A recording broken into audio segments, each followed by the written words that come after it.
নমস্কার, আমি শ্রাবন্তী। আমার বং বাংলা ন্যারেটিভ চ্যানেলে তোমাদের সবাইকে স্বাগত। কেমন আছো সবাই? আশা করি আমার বন্ধুরা সবাই খুব ভালো আছো, সুস্থ আছো। আমার সব শ্রোতা বন্ধুদের জানাই হ্যাপি নিউ ইয়ার। 2025 সবার খুব ভালো কাটুক, সবার জীবনে আনন্দ, শান্তি, ভালোবাসা অটুট থাকুক। আজ বেশ অনেকদিন পর আবার তোমাদের কাছে এসেছি। আমি তোমাদেরকে জানিয়েছিলাম গত বেশ কয়েকটা দিন আমার শারীরিক অসুস্থতার কারণে তোমাদের কাছে কোনো ঘটনা আনতে পারিনি। তার জন্য আমি ভীষণভাবে দুঃখিত।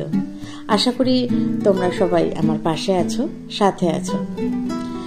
আজ বছরের প্রথম তোমাদের জন্য এক দুর্দান্ত ঘটনা নিয়ে চলে এসেছি। আশা করি আজকের ঘটনা তোমাদের ভীষণ ভালো লাগবে। তাহলে চলো কথা না বাড়িয়ে চটপট শুনে ফেলা যাক আজকের ঘটনা। ঘুরে আসি ভয়ের দুনিয়ায়। ঘটনাটি যিনি লিখেছেন আমি হুবহু তোমাদের তুলে ধরলাম সেই ঘটনা। আজ শনিবার। পরিমল দাসকে খুব সতর্ক থাকতে হবে, কারণ গত কয়েক মাস ধরে আমাদের শহরতলির এক বিখ্যাত মোড়ে ক্রমাগত ভয়ঙ্কর সব অ্যাক্সিডেন্ট হচ্ছে। পরিমল বাবু ঠিক বুঝে উঠতে পারছেন না কেন প্রতি মাসের প্রথম শনিবারই ওই ভয়ঙ্কর অ্যাক্সিডেন্টগুলো হচ্ছে। এটা কি কোনো কাকতালীয় ঘটনা, নাকি কোনো সত্যি সত্যি ভুতুড়ে কাণ্ড কারখানা আছে? গত শনিবার ছিল এ মাসের প্রথম শনিবার। একটি 10 চাকার লরি রাত প্রায় 12টার সময় একটি টাটা সুমোকে একেবারে থেতলে দিয়ে পাশে থাকা গাছে গিয়ে ধাক্কা দেয় এবং তার ড্রাইভার গাছে পিষ্ট হয়ে সেখানে স্পট ডেড। ফলে ঘটনার প্রত্যক্ষ কোনো সাক্ষী পাওয়া যায়নি, যার দ্বারা ঘটনার পুরো বিবরণ পাওয়া যাবে। এই ঘটনার আগের প্রত্যেকটি অ্যাক্সিডেন্টই এইরকম ভাবেই ভয়ঙ্কর ছিল এবং ঘটনার পর কোনো প্রত্যক্ষ সাক্ষী পাওয়া যায়নি। আরো আশ্চর্য এই যে প্রত্যেকটি ঘটনা রাত 12টার পর এবং রাত 1টার আগে হয়েছে, অর্থাৎ 12টা থেকে 1টার মধ্যে হয়েছে। এই ঘটনা নিয়ে traffic police super Parimal Das খুবই হেনস্থা হচ্ছেন। ওনার ওপর মহল থেকে ওনাকে বলছেন তার নাকি আর চাকরি করে কাজ নেই, কাজ ছেড়ে বাড়িতে গিয়ে বসে থাকা উচিত। তাই এবার পরিমল বাবু বেশ সতর্ক হলেন। তিনি অ্যাক্সিডেন্ট হওয়া সেই বিখ্যাত মোড়ে পুলিশ মোতায়েন না করে নিজেই পাহারায় থাকার সিদ্ধান্ত নিলেন। সঙ্গে তিনি কাউকে নিলেন না। সেই মোড়টার অনতি দূরে পুলিশের কালো জিপটা নিয়ে তিনি বসে রইলেন। দাসবাবুর সঙ্গে, অর্থাৎ পরিমল দাসের সঙ্গে মেজবাবুও থাকতে চেয়েছিলেন, কিন্তু বড়বাবু পরিমল দাস সেই অনুরোধ নিলেন না। তিনি একাই এই রহস্য উদ্ঘাটনে ব্রতী হলেন। যথারীতি সেই দিনটাও ছিল শনিবার। রাত 11টার পর থেকে দাসবাবু খুব সতর্ক হয়ে গেলেন। তিনি সমস্ত পরিস্থিতি খুব সচেতনভাবে পর্যবেক্ষণ করতে লাগলেন। কৃষ্ণা চতুর্দশীর পৌষের শীতের রাত, চারিদিকে নিরেট অন্ধকার। সেই অন্ধকারের যেন কোনো শেষ নেই। যত সময় অতিক্রান্ত হচ্ছে তত রাস্তায় যানবাহনের সংখ্যা কমছে। যদিও এটা জাতীয় সড়ক, তাই সারা রাত যানবাহন থাকবেই। এই মোড়ের কাছে কোনো দোকান বা বসত বাড়ি নেই, কিন্তু ওটা একটা বাস স্টপেজও বটে। এখান থেকে স্থানীয় মানুষেরা বাসে বা অন্য কোনো যানবাহনে ওঠানামা করে।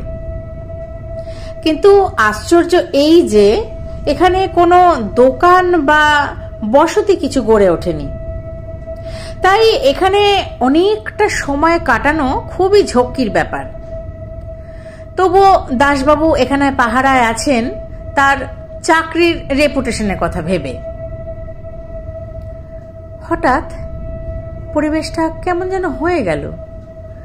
চারিদিকে কেমন একটা হিস হিসে শব্দ হতে লাগলো। মনে হলো দূরে কোথাও কোনো ষাঁড় বা কোনো বিশাল বপুর পশুর নাসিকা গর্জন শোনা যেতে লাগলো। রাস্তার পাশে থাকা ঝাঁকড়া বটগাছ থেকে কয়েকটা নিশাচর পেঁচা একসঙ্গে একটা বিশ্রী রকম ভাবে ডেকে উঠল। দূরে গ্রামের প্রান্ত থেকে শিয়ালরা ডাকতে শুরু করলো। সর্বত্র একটা অতি প্রাকৃত পরিবেশ সৃষ্টি হলো। এবার দাসবাবুর সিক্স সেন্স দ্বারা বুঝতে পারলেন কিছু একটা ঘটতে চলেছে। উনি সতর্ক হয়ে গেলেন।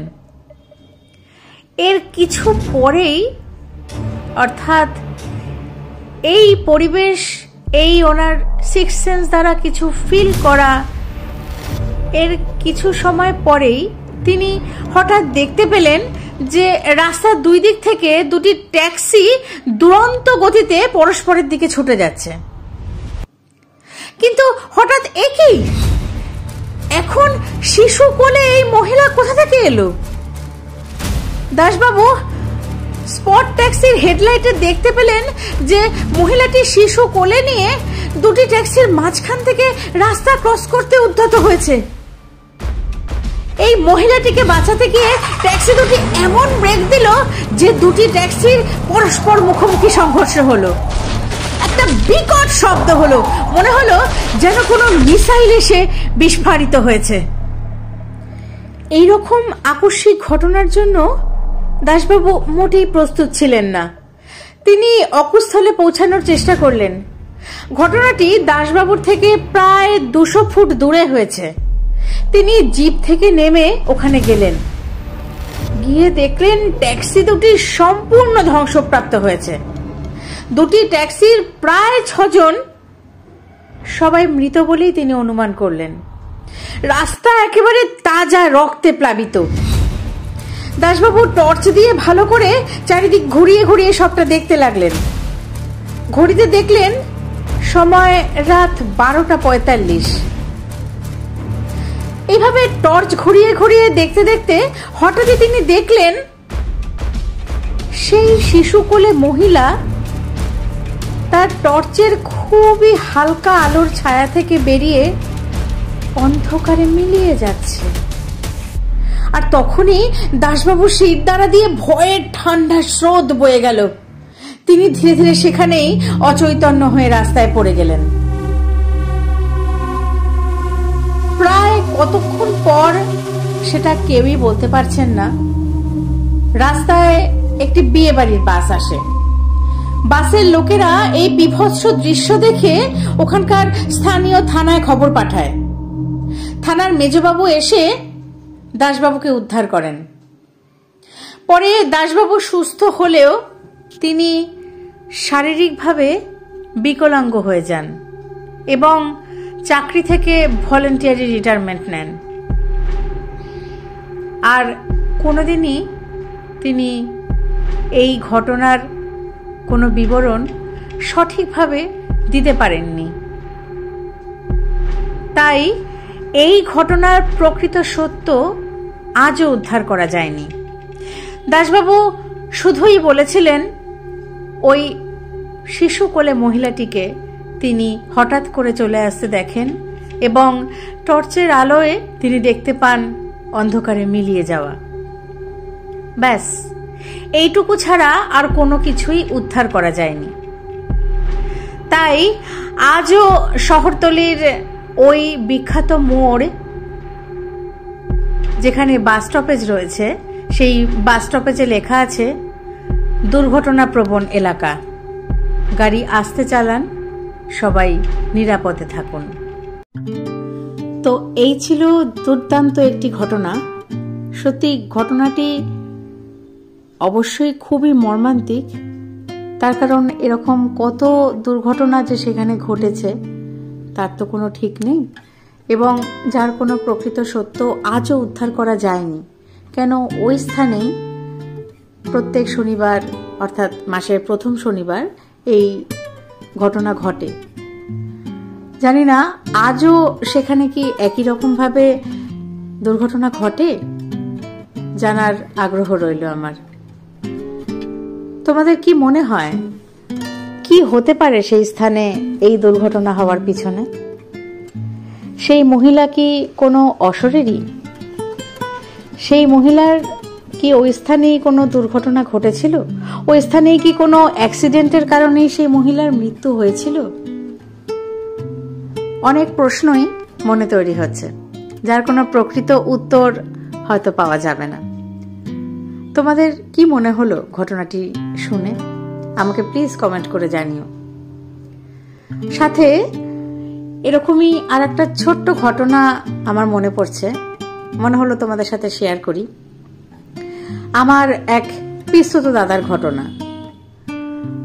আমার এই পিসতুতো দাদা লরির খালাসির কাজ করতেন। তো তোমরা সবাই জানো যে মালবাহী লরি সারা রাত গাড়ি চালিয়ে তারপরে যথাস্থানে পৌঁছতে হয়। তো এরকমই একটি বিখ্যাত জাতীয় সড়ক থেকে একবার আমার দাদাদের সেই লরি পাস করছিল। হঠাৎ করেই দাদা খালাসি ছিলেন, অর্থাৎ ড্রাইভারের পাশে বসে থাকতেন। হঠাৎ করেই তারা দেখতে পান যে সামনে থেকে দুটো ছোট ছোট বাচ্চা রাস্তা ক্রস করছে, এবং রাত্রি তখন প্রায় 1-1:30 মতো হবে। খুব স্বাভাবিকভাবেই তখন কোনো লোকজনই আর রাস্তায় নেই। জাতীয় সড়ক থেকে শুধু হুস হাস শব্দ তুলে গাড়ি বেরিয়ে যাচ্ছে কিছু, আর সব লরি।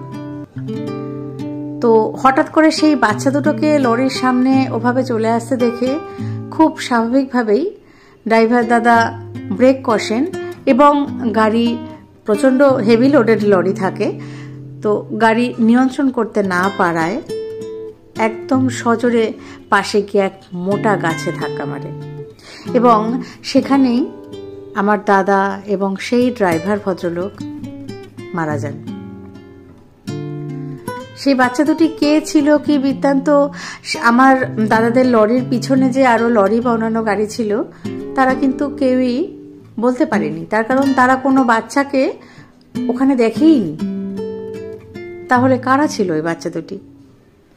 এই ঘটনাটি পাঠ করতে গিয়ে আমার ওই দাদার সেই ঘটনাটি মনে পড়ে গেল। আমার দাদার ওই ঘটনাটি প্রায় বছর 7 হয়ে গেল ঘটেছে, যার কোনো প্রকৃত সত্য আমরা আজও উদ্ধার করতে পারিনি। তো এই ঘটনার সাথে অনেকটা মিল আছে আমার দাদার ওই ঘটনার, তাই ভাবলাম তোমাদের সাথে এটাও শেয়ার করি। কেমন লাগলো তোমাদের আজকের ঘটনা আমাকে প্লিজ কমেন্ট করে জানাতে ভুলো না। তোমাদের কমেন্ট আমার কাছে অতি মূল্যবান। আমার ঘটনা পাঠ তোমাদের কেমন লাগলো জানাতে ভুলো না। তোমাদের কাছেও যদি এইরকমই দুর্দান্ত ঘটনা থাকে আমাকে পাঠিয়ে দিও। ডেসক্রিপশন বক্সে আমার ইমেল আইডি দেওয়া আছে। সেই সব ঘটনাগুলি আমি তোমাদের সবার সাথে শেয়ার করে নিতে পারবো। তোমরা তো জানোই সোমবার আর শুক্রবার সন্ধে 6টা মানেই বং বাংলা ন্যারেটিভসের তরফ থেকে দুর্দান্ত সব ঘটনা তোমাদের কাছে আসতেই থাকে। সেই সব ঘটনার সাক্ষী থাকতে গেলে তাই আমার চ্যানেলটিকে সাবস্ক্রাইব করে আমার পাশে থেকো বন্ধুরা। আজ তাহলে এই পর্যন্তই। সবাই খুব ভালো থেকো, সুস্থ থেকো। আর একবার জানাই সবাইকে হ্যাপি নিউ ইয়ার। ধন্যবাদ।